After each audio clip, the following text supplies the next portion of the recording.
Second year. अब देखिए example first की क्या स्टेटमेंट है आपके पास। Solve the differential equation in series, means आपको इस डिफरेंशियल इक्वेशन का पावर सीरीज सॉल्यूशन बताना है। ठीक है, तो सबसे जो पहला स्टेप है आपके पास क्या होता है, d two y by d x square के कोफिशियंट को 1 बनाना। ये तो आपका ऑलरेडी 1 है, तो हमें इसमें 1 बनाने की जरूरत है ही नहीं। तो आपके पास ये क्या है, स्टैंडर्ड फॉर्म में है। अब जो आपके पास नेक्स्ट स्टेप होता है वो क्या होता है आपका, इसका ऑर्डिनरी और रेगुलर पॉइंट चेक करना। ठीक है, तो सबसे पहले हम क्या लिखेंगे, इसके पी एक्स और क्यू एक्स। पी एक्स की वैल्यू कितनी है आपके पास एक्स, क्यू एक्स की वैल्यू कितनी है 1। तो देखो x इज इक्वल टू 0 कैसा पॉइंट है आपके पास, ऑर्डिनरी पॉइंट है। ऑर्डिनरी पॉइंट का मतलब जिसके ऊपर आपका पी एक्स भी और क्यू एक्स भी क्या हो, एनालिटिक हो। एनालिटिक का मतलब पी एक्स और क्यू एक्स क्या हो आपके पास, डिफाइंड फंक्शन हो। क्यों, क्योंकि पी एक्स भी आपका रैशनल फंक्शन है, क्यू एक्स भी आपका रैशनल फंक्शन है। और रैशनल फंक्शन को प्रॉब्लम कहाँ पे होती है, जिस पॉइंट पे उसका डिनोमिनेटर 0 बने, मीन्स जिस पॉइंट के ऊपर वो क्या हो, अनडिफाइंड हो। तो ये तो दोनों क्या है आपके पास, डिफाइंड है। तो इसका मतलब x इज इक्वल टू 0 कैसा पॉइंट है आपके पास, ऑर्डिनरी पॉइंट है। ठीक है, जब आपके पास x is equal to 0 ordinary point हो तो आप क्या मान के चलते हो सेकेंड स्टेप में, कि let y is equal to a naught plus a1x plus a2x square up to so on. इसको हम क्या लिख सकते हैं, समेशन ए एम एक्स की पावर m, और m कहाँ से कहाँ है आपका, 0 से लेके इन्फिनिटी तक। तो हमने क्या मान लिया, जो आपका y is equal to this है बी सोल्यूशन ऑफ 1। ठीक है, ये आपका इक्वेशन 1 का क्या है, सॉल्यूशन है। अब 1 का सॉल्यूशन है तो इसको क्या करेगा, सेटिस्फाई करेगा। सेटिस्फाई करेगा तो इसका मतलब आपको क्या करना पड़ेगा, इसको निकालने के लिए d y by d x निकालना पड़ेगा, d two y by d x square निकालना पड़ेगा। निकाल दो, कितना आएगा आपके पास, थर्ड स्टेप में क्या निकालोगे, d y by d x. D y by d x कितना आ जाएगा, ए नोट का डेरिवेटिव 0, इसका कितना हो जाएगा a1 2a2x and so on. और ये आपका क्या बन जाएगा, ए एम एक्स की पावर m माइनस 1, और m पावर क्या आ जाएगी, आगे आ जाएगी। और समेशन कहाँ से चलेगा, is equal to 1 to infinity. फिर क्या निकालोगे, d two y by d x square. सभी क्वेश्चन में आगे भी आपको इन्हीं स्टेप्स को फॉलो करना है। ठीक है, जो भी आपकी नेक्स्ट एक्सरसाइज आएंगी उनमें भी। तो सेकंड डेरिवेटिव निकालने के लिए क्या करोगे, इसका डेरिवेटिव 0, ये कितना आ जाएगा आपके पास 2a2 प्लस 3, यहाँ पे कितना आएगा, ये 3a3x स्केयर। ठीक है, तो ये कितना बन जाएगा आपके पास 2a3x एंड सो ऑन। इसको समेशन फॉर्म में लिखोगे तो कितना आएगा, m तो पहले से है आपका, m माइनस 1 और आ जाएगा ए एम एक्स की पावर m माइनस 2। ठीक है, और समेशन कहाँ से चलेगा, 2 से लेके इन्फिनिटी तक। ठीक है, तो आपके पास ये आ गई तीनों वैल्यूज। इन तीनों वैल्यूज को हम क्या करेंगे, इक्वेशन 1 में पुट करेंगे। तो देखो आपके पास क्या आएगा, इक्वेशन 1 में पुट करोगे तो putting in equation 1 we get, हमें क्या मिलेगा, देखो d two y by d x square की वैल्यू क्या है आपके पास, ये समेशन कहाँ से है आपका, m is equal to 2 to infinity m minus 1 A M x की पावर m माइनस 2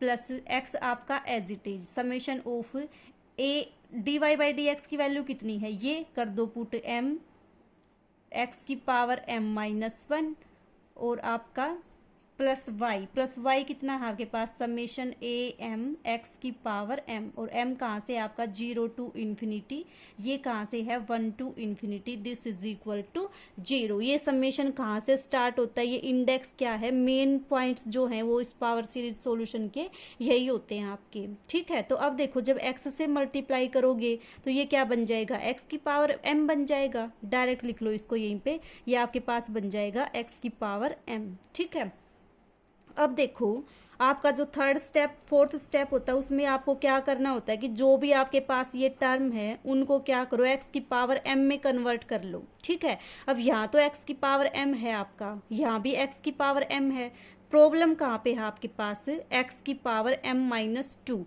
तो इस m-2 को आप किस में चेंज करोगे, m में चेंज करोगे। ठीक है, कैसे चेंज करोगे, देखो आपको बताया हुआ है कि अगर आपको ये चेंज करना हो तो क्या पुट करते हो आप, इसको कोई डमी वेरिएबल पुट करते हो। और दूसरी चीज़ ये भी बताई थी, चाहे उस डमी वेरिएबल को k ले दो, r ले दो, n ले दो, m ले दो, कोई फर्क नहीं पड़ता।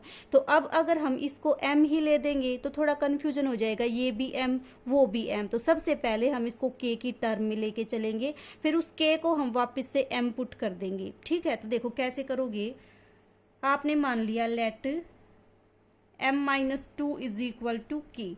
m-2 की वैल्यू अगर आपके पास k है तो m की वैल्यू कितनी आ जाएगी आपके पास, k+2 आ जाएगी। और समेशन देखो, जब आपका m 2 है तो k कितना हो जाएगा आपके पास, k आपका हो जाएगा 0, और इन्फिनिटी तो इन्फिनिटी रहेगा। तो ये जो टर्म है आपकी वो किस में चेंज हो जाएगी, देखो summation of m-1 am x की power m-2 m is equal to 2 to infinity, ये किस में कन्वर्ट हो जाएगा आपके पास समेशन। देखो अब जब हम k में लिखेंगे तो समेशन कहाँ से स्टार्ट हो जाएगा, 0 से स्टार्ट होगा, यानी कि k is equal to 0 to infinity.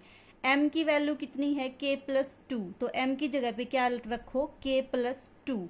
m-1 m की जगह पे क्या रखो, k+2, 2 प्लस का 1 माइनस का तो कितना बच जाएगा, k+1। m की जगह पे क्या आ जाएगा आपके पास, k+2, और x की पावर कितनी आ गई, k।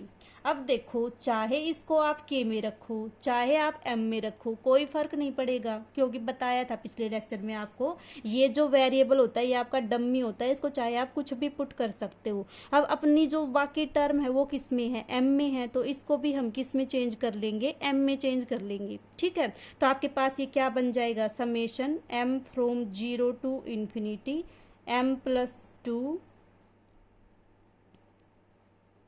m+2 x की पावर m। अब ये जो वैल्यू आपकी आई है उसको क्या करो, इस टर्म की जगह पे पुट कर दो, और क्या करेंगे अब हम इसको सोल्व करेंगे। सोल्व करने का मतलब अब हम कोफिशिएंट को इक्वेट करेंगे और हम फाइंड आउट करेंगे a0 a1 a2 इन सब की वैल्यूज। तो देखो करो इस इक्वेशन में पुट, आपके पास क्या आएगा रिजल्ट।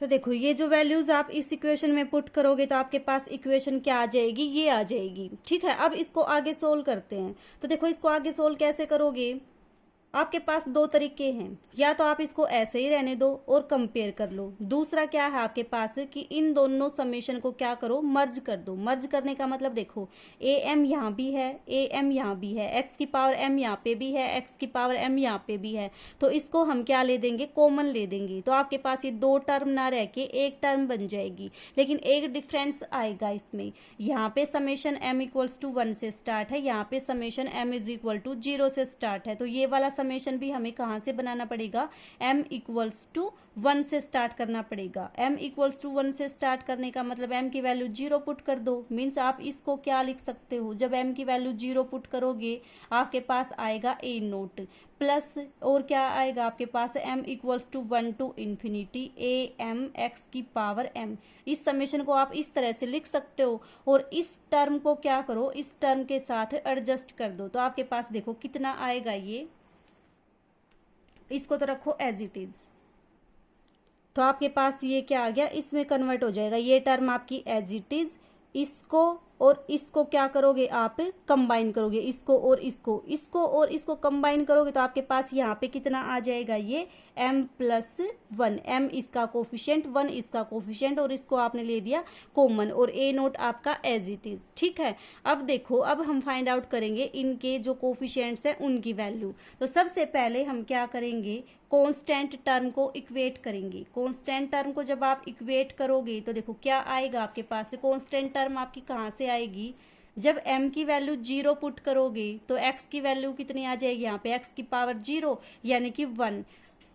इसका मतलब आपके पास जब m को 0 पुट करोगे तो ये जो टर्म आएगी वो क्या होगी, फ्री फ्रॉम x होगी, तो मीन्स कांस्टेंट होगी। तो आपके पास कितनी आ जाएगी, यहाँ से m को जब 0 पुट करोगे तो 2 इंटू, यहाँ पे जब 0 पुट करोगे तो आपके पास आएगा 1, और ये कितना बन जाएगा a2। अब देखो यहाँ पे जब m की वैल्यू 0 पुट करने की बात कही, यहाँ से तो समेशन स्टार्ट ही कहाँ से, m इक्वल्स टू 1 से स्टार्ट है, तो 0 तो हम पुट कर ही नहीं सकते। जब m को 1 पुट करोगे यहाँ पे x की पावर 1 यानी कि x की टर्म आएगी, तो इस वाले समेशन में आपके पास कॉन्स्टेंट टर्म नहीं आएगी। कॉन्स्टेंट टर्म कब आती, जब ये समेशन आपका m इक्वल्स टू 0 से स्टार्ट होता तब आती है आपके पास। तो इसका मतलब यहाँ से आपके पास कॉन्स्टेंट टर्म नहीं आएगी। कॉन्स्टेंट टर्म आपके पास क्या है, ये plus a naught equals to 0। अब देखो यहाँ से a2 की वैल्यू कितनी आ जाएगी, this implies a2 is equal to minus a naught divided by 2। तो ये आपके पास a2 की वैल्यू आ गई। अब क्या करोगे, x की पावर 1 के कोफिशिएंट को इक्वेट करोगे। x की पावर 1 के कोफिशिएंट को इक्वेट करोगे तो देखो क्या आएगा आपके पास, जब m की वैल्यू 1 पुट करोगे तब x की पावर 1 आएगी। तो देखो x की जगह m की जगह पे क्या पुट कर दो, m इक्वल्स टू 1। तो कितना आएगा आपके पास, ये कितना आ जाएगा 3 इंटू 2, और ये आपके पास कितना बन जाएगा a, m की जगह पे 1 पुट करोगे तो आपके पास ये 3 बन जाएगा, ये आपके पास बन गया 3 प्लस। अब देखो x की पावर 1 तो यहाँ से भी आएगी जब m को 1 पुट करोगे, तो m को जब 1 पुट किया तो ये आपके पास बन गई x की पावर 1, और ये कितना बन जाएगा आपके पास, m को 1 पुट करोगे 1 plus 1 2 into a 1, this is equal to 0। ठीक है, अब देखो यहाँ से a3 की वैल्यू कितनी आ जाएगी, this implies a3 is equal to minus a1 by 3। ठीक है, ये आपके पास a3 की वैल्यू आ गई। अब देखो जब हम m को 2 पुट करेंगे, 2 पुट करने का मतलब एक्स स्क्वेयर के कोफिशिएंट को इक्वेट करोगे, तब आपके पास क्या आएगा, कर दो इन दोनों समीशन में put m is equal to 2, तो कितना आएगा ये आपके पास 4 into 3 a4 plus 3 into a2, this is equal to 0। ये आपको क्या इम्प्लाई करेगा, a4 की वैल्यू देगा a2 की टर्म में, लेकिन a2 की वैल्यू तो क्या है आपके पास a नोट की टर्म में, तो दोबारा से क्या करोगे a2 की वैल्यू पुट कर दोगे, तो आपके पास a4 की वैल्यू a नोट की टर्म में आ जाएगी। कितनी आएगी, a note by 2 into 4। Similarly जब आप m को 3 पुट करोगे तो आपके पास किसकी वैल्यू आएगी, a5 की वैल्यू आएगी, और a5 की वैल्यू किसकी टर्म में आएगी आपके पास, a4 की टर्म में, और a4 आपका a नोट में है। तो कहने का मतलब जो आगे के जो भी कोफिशिएंट आपके पास a4 a5 a6, उन सब की वैल्यूज भी आपके पास a नोट और a1 की टर्म में आ जाएगी। ठीक है, तो जो आपके पास जब लास्ट स्टेप पे nth टर्म को इक्वेट करोगे तो आपके पास देखो कितना आएगा, nth टर्म को इक्वेट करने का मतलब m को n पुट करोगे तो देखो कितना आएगा आपके पास, जब आपका m n होगा तो कितना आ जाएगा यहाँ से n plus 2 n plus 1 a n plus 2 x की पावर n। ठीक है, और यहाँ से कितना आएगा आपके पास n प्लस 1 और a n, this is equal to 0।